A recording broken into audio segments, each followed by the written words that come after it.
Hello everybody, my name is Benny and welcome to the Fool's Apprentice. Oh my god, trying to start this video was so difficult. I kept tripping over my words and I think one of the reasons is because this is the first time I'm speaking today. It's morning and I don't think my voice is warmed up. I don't even know if I sound like myself. But anyway, today we're going to be going over an Oracle deck that I absolutely love. It is called the Terra Oracle Deck. It is a beautiful, beautiful deck. It's black and white, and when you see them, I think you're going to like them too. And what's really great about this deck, it comes with this really wonderful book, which is full of information, more information than you actually need to work with this deck, but it's very, very interesting. So we'll go over that as well. So let me flip the camera over and we'll be right back. And I'm back. Okay, so I think let's go over the book first. So, no. Let's go over let's go over the deck first.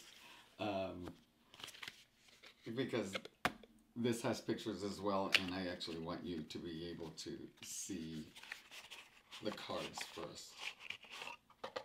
Alright, so look at these backs. Aren't these backs wonderful? I absolutely love them. Okay, so believe it or not, this deck has 100 cards. You heard me right, 100 cards. Can you believe that? Like, that's amazing. And it's an animal deck. It's like a kingdom deck, I think is what she calls it.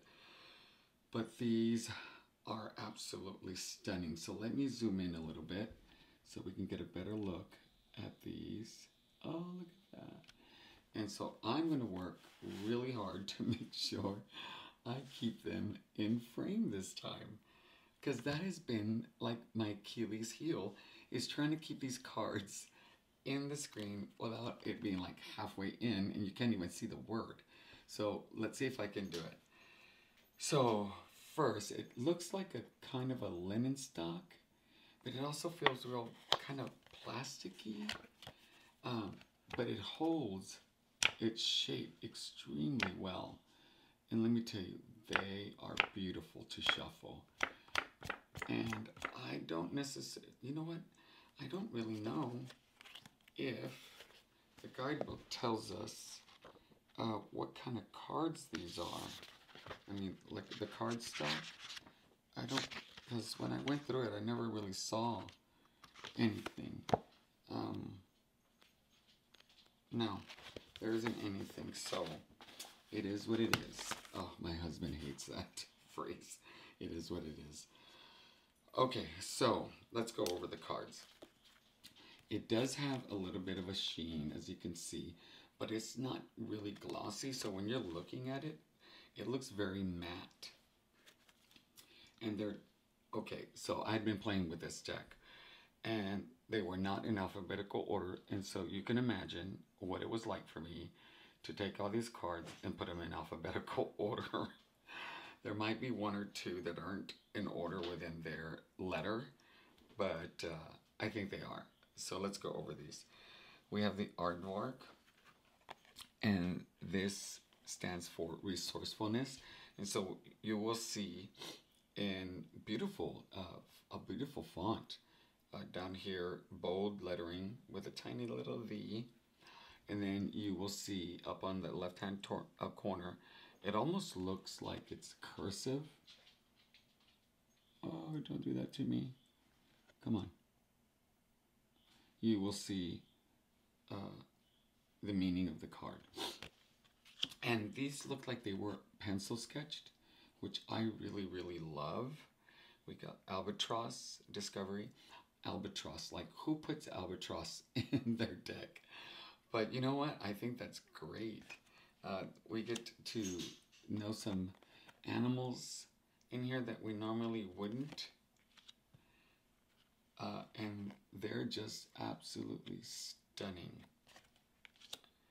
the detail in each of these cards is beautiful. I love this black swan. I love the fact that it looks like it's actually in the water and you have the shadows. Oh, and look what the word is. Love. I love that. Bowfly, yeah. Yeah, Bowfly isn't a card I would necessarily want to draw. But, oh, what does it mean? Let's see. It means observation. Okay. And then we got the blue whale. So, oh, look at this.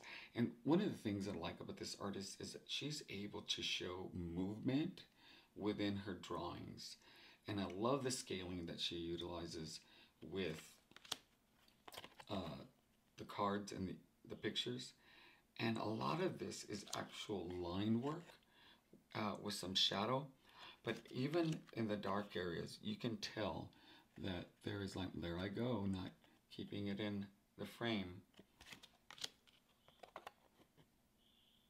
Cicadas. Here in Texas, we have cicadas quite a bit. And you know, actually I do find the noise that they make quite soothing.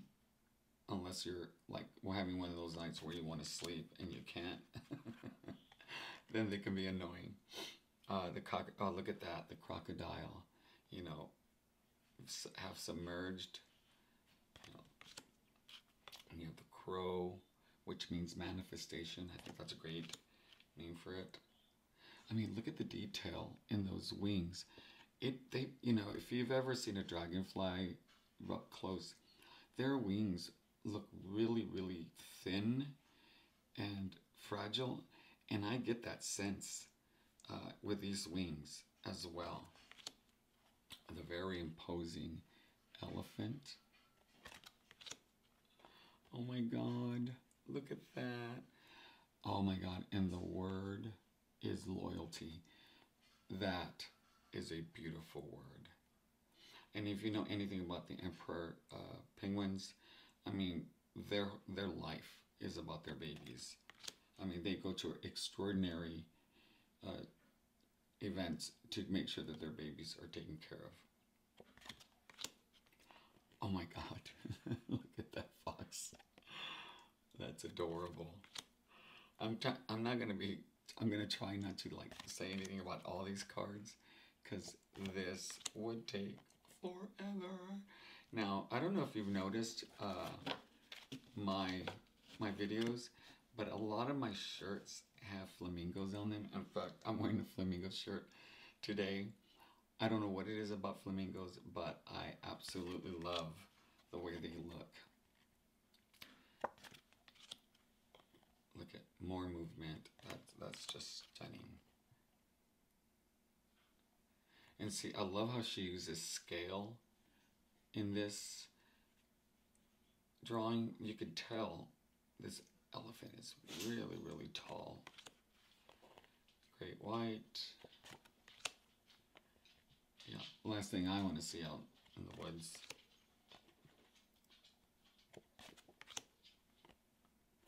And this harpy, I don't even know what a harpy is. I'm going to have to read about it. It has something in its claws, but I don't know what it is. The hog. Oh, look at that little hedgehog. So cute. Not so cute. The hermit. Deadliest animal in Africa. Did not know that until I saw Wild Kingdom. The hive. The hound. Oh, how interesting. When I was putting these together, I don't know why I didn't notice this. I was thinking, why don't we have a dog in here? There it is. Howler. Oh, that's Precious in the background having a good time all by herself.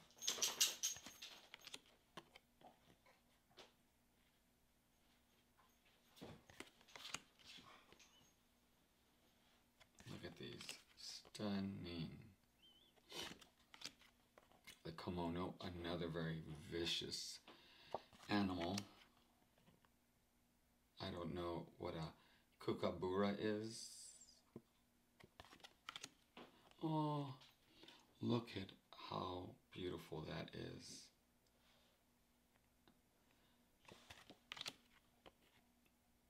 Oh, the ladybug. Hopefully I'm not going too fast.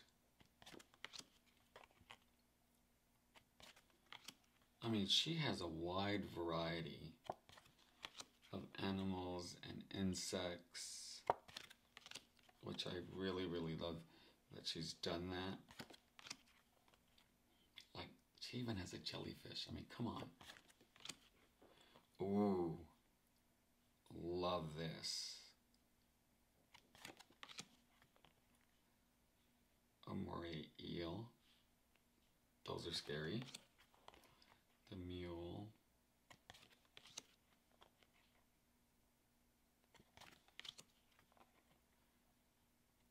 Oh, when I think of Newt, I think of aliens too. The little girl. Octopus. Possum. Oh.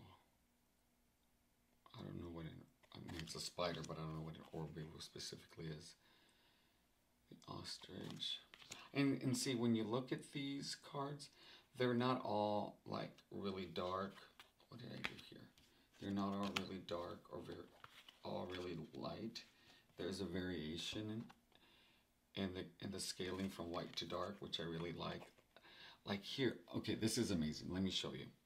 Right here, she is such a great artist, or he is such a great, I honestly don't know if it's a he or she, because the back actually shows two names, Lucas and Lindsay. So I don't know if both of them illustrated it in, or if one wrote the book and the other was illustrated these. I'm not sure. However, that's beside the point. If you look,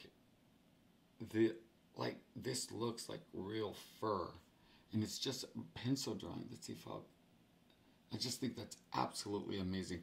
You know, I've always wished I was artistic in some way, like if I could dance, or if I could sing, or if I could draw. But no, that's not me. I'm always in awe. But oh, back to my point is, I love how some of these have a lot of dark and black in them, and then some of them have a lot of white and lines. Like if you look underneath, those are just nothing but lines, and it gives you that sense of the shadow underneath, which I just think is absolutely amazing. Eating out of a trough. Platypus. See, this card has a lot of dark in it. This person is amazing. See, this feels a lot lighter. Oh my God. All right, you know, raccoons can get into anything, and this is hilarious. They're gonna get into somebody's home. You know, I used to live in an apartment complex that had raccoons live within the ceiling. Oh my God, and they would, I mean, they would climb. I'd open my door, or I'd come home, and they would be either a raccoon going up this pole into the ceiling or coming down. And you know, these animals are a lot bigger than I thought they were going to be. But you know, they always made me nervous because they're a wild animal. Ah, the Roadrunner. When was the last time you saw a Roadrunner in a deck? The Rooster. Reminds me of the bingo, Mexican bingo cards. Salmon. We all have that image of the salmon jumping up in the air as bears are on the side trying to capture their next meal.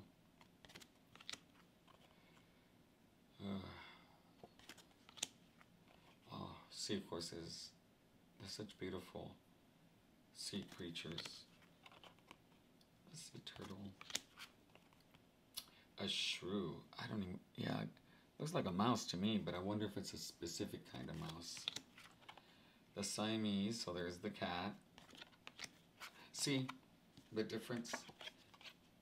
I love that, you know, it can, like, just the contrast of dark and light, and so when you lay them out, I mean, they just have depth to them. The squirrel, the stingray. You know, and look at this. All she has is these little circles, which are poly air bubbles, and you can tell that, you know, the stingray is underwater. It's just something as simple as that. Yeah, that doesn't look cute. Oh, the Tasmanian devil. The three-toed sloth. The toad. The toucan. It would have been nice to have like maybe one card that had a little bit of color, just, you know, as a surprise. But I mean, these are beautiful.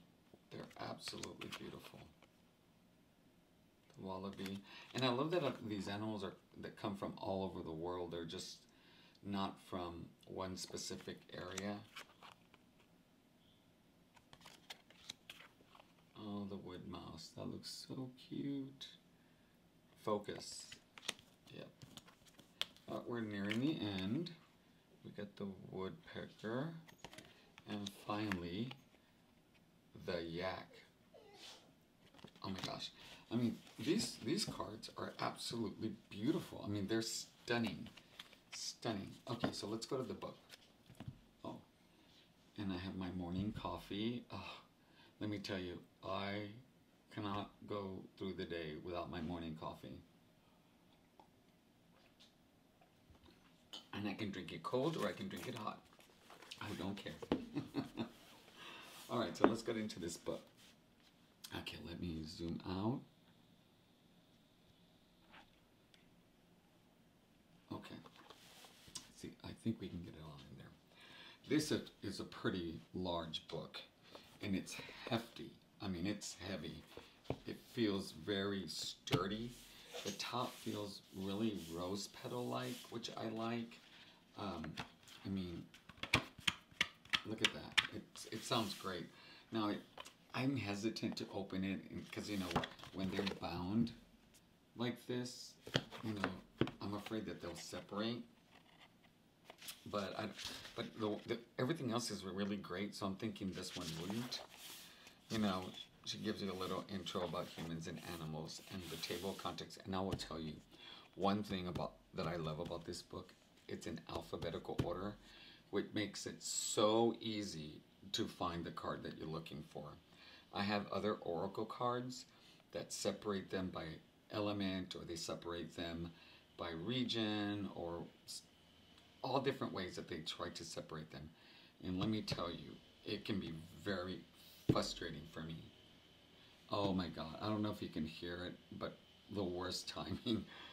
We got the people who do our yard out back. Oh, look at this. Isn't this cute, the little fly? So she does have the elements on the left-hand side and what they stand for. And then she has even the zodiac associations underneath.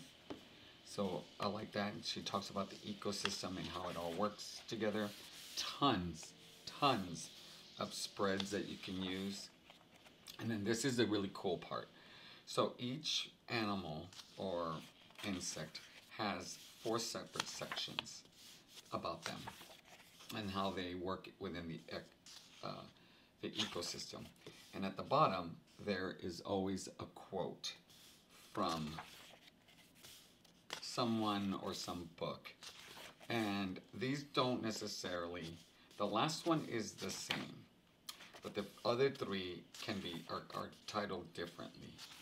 And so the ecosystem really relates to another animal or insect within the deck, which is really, really cool.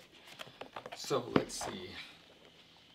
I mean, this is amazing. It's a full page drawing of the card, so you could see the actual detail, which I'm just like, that's awesome.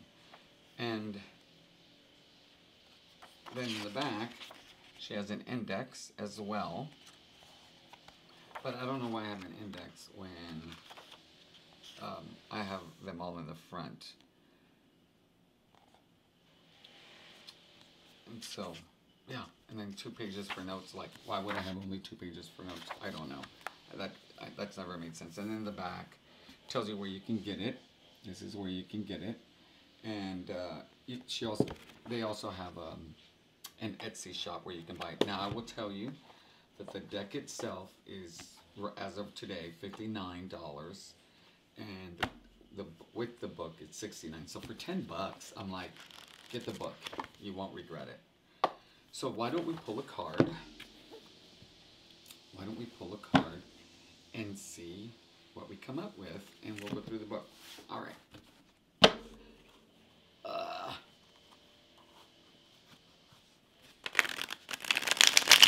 Look at that. See, and I try to do that riffle shuffle where it bends and it all comes together. I've been able to do it with some cards, but not all cards. Oh, my dog is stalking me. Alright. My God, that sounds amazing, doesn't it? I love shuffling this deck. This deck is so fun to shuffle. Now, I read somewhere, or someone told me, that you have to shuffle the deck at least 7 times to get a good mixture.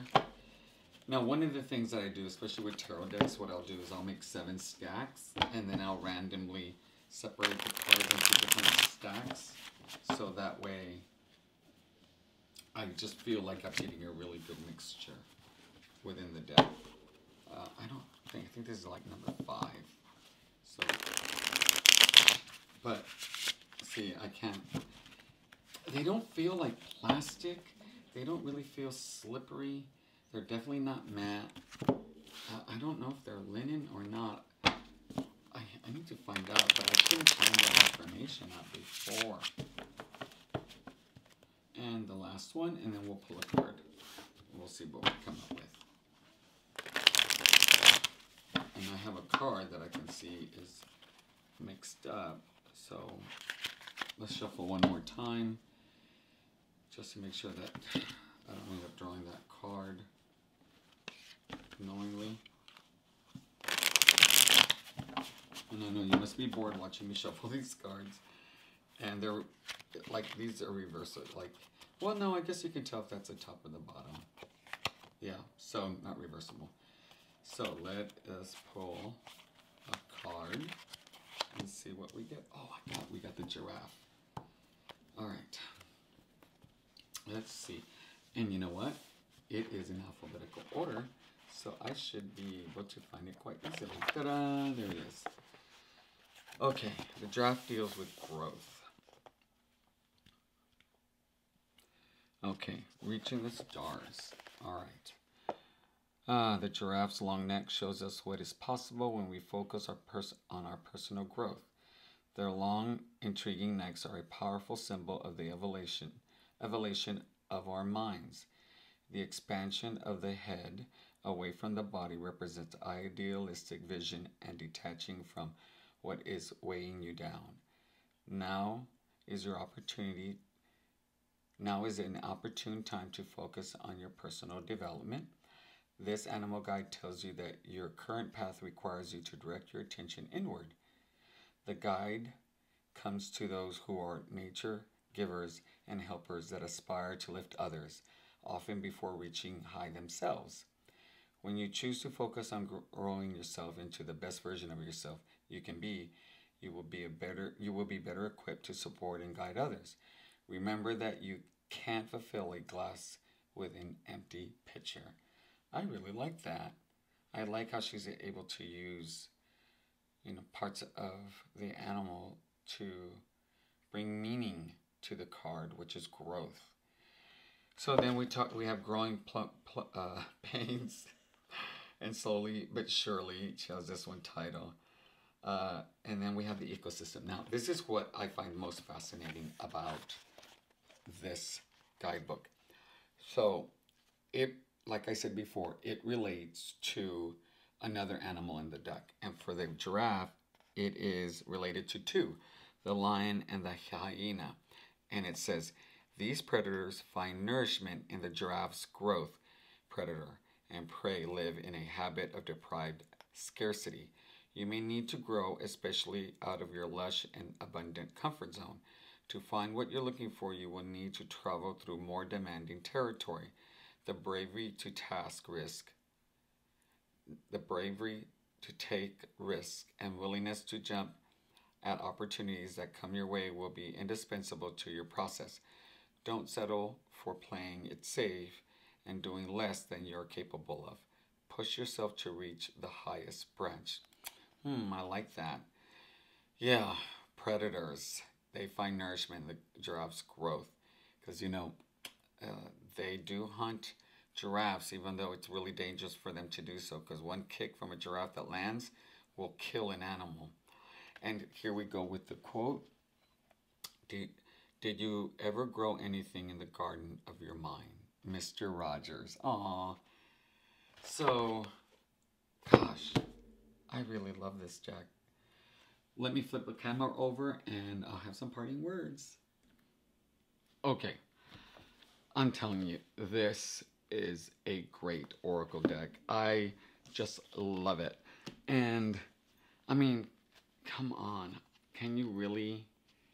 I'm only showing the white part. It's because the picture's in the middle. Oh my god. And you know what I should have done is I should have put some out all together. You know what? Let's do that. Let's flip the camera over again. And I'm going to show some cards side by side. And then, we'll bid adieu. All right, one second. Okay, I'm back. All right, so let's put some cards side by side so we can see what they look like. Look at that. It's really pretty. They come out really nice. And I think I have a black and white tarot deck. I do. I know I do. Let me go grab it real quick. Unfortunately, I put it up. But let me see. I have a couple of decks here that might work. This is just very impromptu. So let's see if this works. And I generally tend to use one oracle card with 2 tarot decks on this side. Let's see if this works. All right.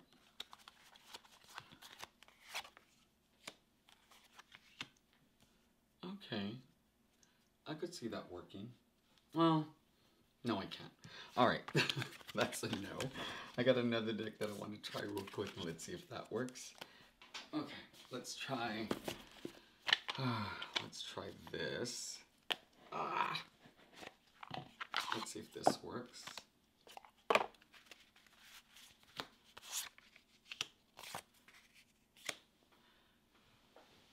Okay, I can kind of see this working.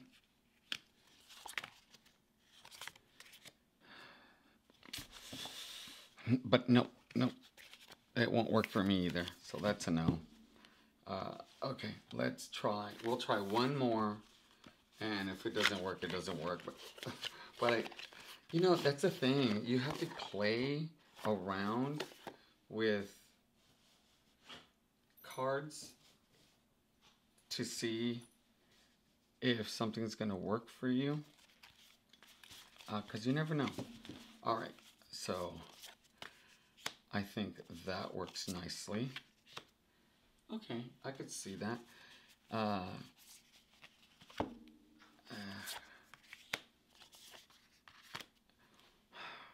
don't know. I'm thinking maybe not. Okay. Anyway, I tried. Complete failure. Okay, let me put these back. So, I really hope that you enjoyed this video. I really enjoyed making it. And until next time, have a good day. And my name is Benny, and this is The Fool's Apprentice. Bye.